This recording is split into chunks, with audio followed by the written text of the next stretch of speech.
Hi, welcome to Simon's New York Stories. And I'm gonna backtrack a little bit in time. I zigzag around. I just kind of when I feel inspired, when I feel it in here, uh, in my heart, like then I'll tell the story. So I want to backtrack a little bit to 1973, and it's kind of like my relationship with the neighborhood of Harlem, USA, and how that came to be. And I was I kind of hit a real bad patch for between 70 and 73. I was in a lot of trouble. I didn't go to school very much. Uh, I was and I got kind of kicked out of a couple of schools. That's going to go into another story though. And but then I went to this school. It was like upstate. And my parents, they just wanted to get rid of me, so they sent me to this school way upstate. It was kind of really good for me uh, going up there because we got up in the morning and we worked on a farm and we dug in the fields and took care of the cows and the chickens. And then we just went to school for 3 hours, and then we were outdoors every day, no matter what the weather, hiking or skiing or riding bikes or something. So they were really big on like manual labor, farm work, and then they were really big on like outdoors stuff. And it was a good thing for me. But I got out of that school and I got back to New York, and I had and I at that point I didn't really have my own electric guitar.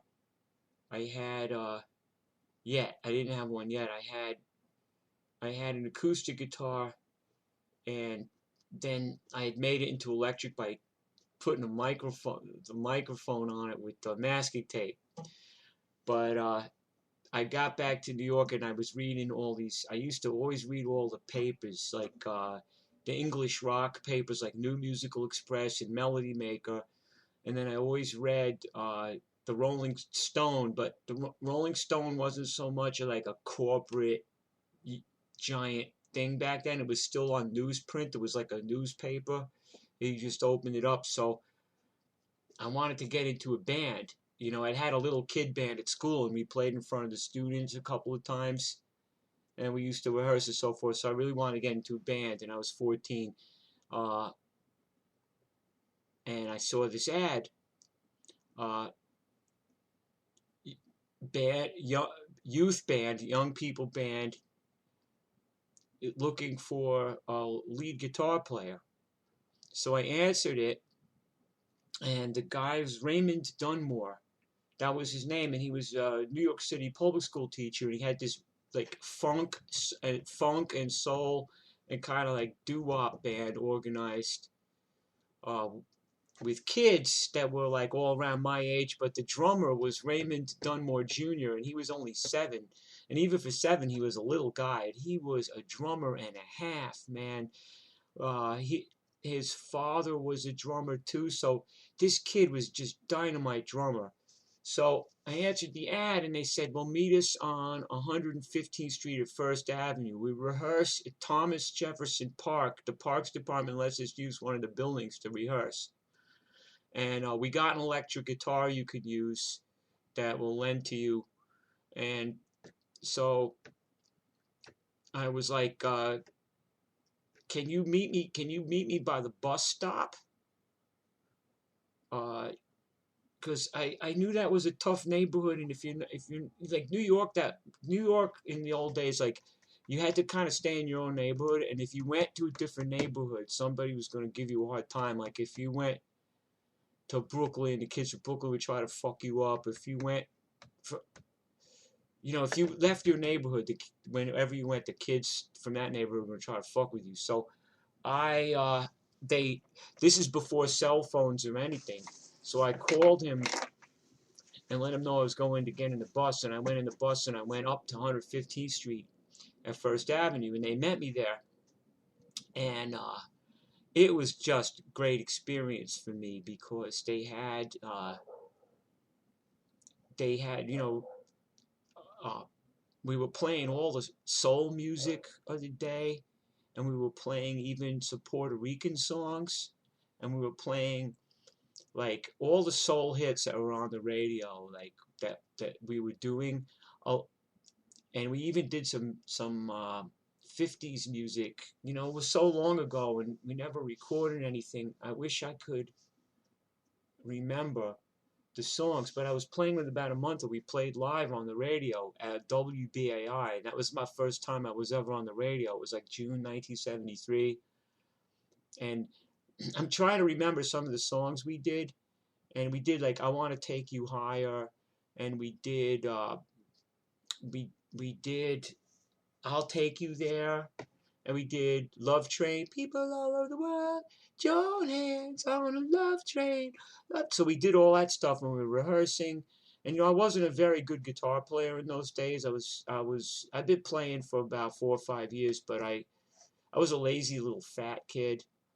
And we used to rehearse various places. We used to rehearse also on 115th Street and 2nd Avenue in this kind of social club in the back of it. And we used to rehearse also in the projects on Madison Avenue in like 100 and I'm thinking about 119th Street or something.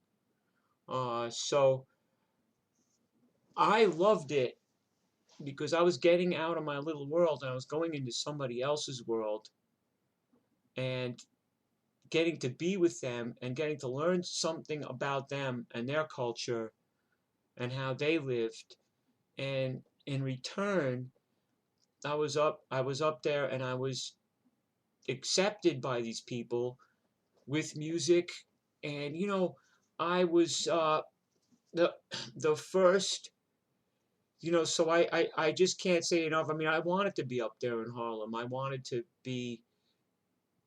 I wanted to explore, and so I was up there, and they would always meet me by the bus stop. I was always big on the bus in them days, uh, so I wouldn't get jumped, because I probably would have got jumped. And I have a few stories. We played Mount Morris Park. I think it's got a different name now. It's like on 125th Street and Lenox Avenue. And somebody threw a bottle at me. They would tell me get off the stage. They were like, I mean, I'm not for nothing. I'm not black and I'm not from Harlem. So they threw a bottle at me. They missed. I just kept on playing. I kept on playing. Um, well, my parents were there. They came to see me play, but they were kind of horrified, and they were like kind of thinking it was kind of a sketchy thing. But I wanted to do it. I did it actually for 73 and 74. So we also played in a Pentecostal church. And we used to play like at public schools. It was a kid band. And we did a lot of rehearsing. And it was Raymond Dunmore Jr. on the drums, 7 years old, just genius musician like his dad. Alex Lombard Jr. on the bass, on the electric bass. And his father was a famous jazz musician, Alex Lombard. And then Josephine Pavia on rhythm guitar. And then Denise, she played. It was a xylophone, and it had a pickup on it, so it was like an electric xylophone. And she also played the organ, like we had a Farfisa organ, right? And she played. We didn't know how to say xylophone. We called it an X xylophone. So she was playing the X xylophone, and then Maria she was a little younger. She was like 11 or 12, and she played the tambourine and the maracas. And like I said, we did we did a bunch of tunes. Like, oh man, we used to do this tune, and it was a lot of funk stuff. So it was a lot of like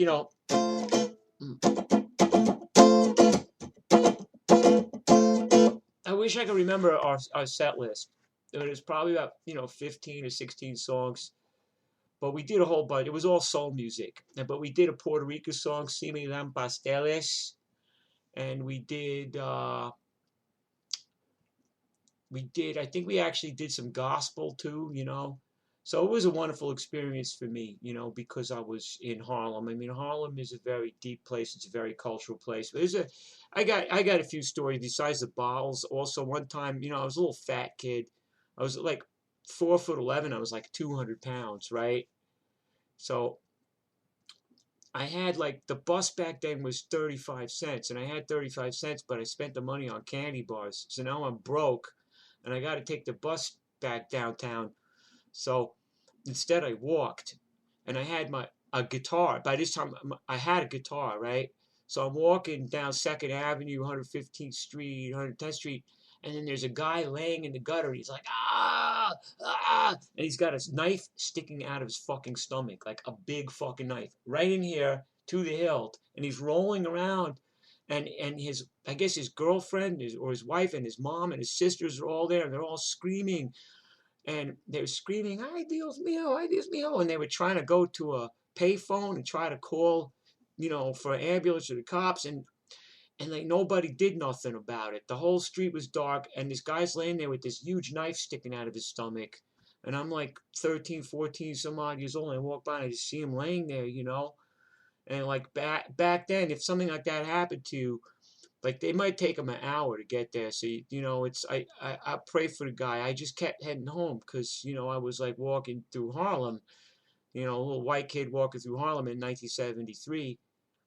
So, but so I did see a few things, and also that's when I started. Like I'd already started drinking when I was like 11, but that's when I started smoking reefer.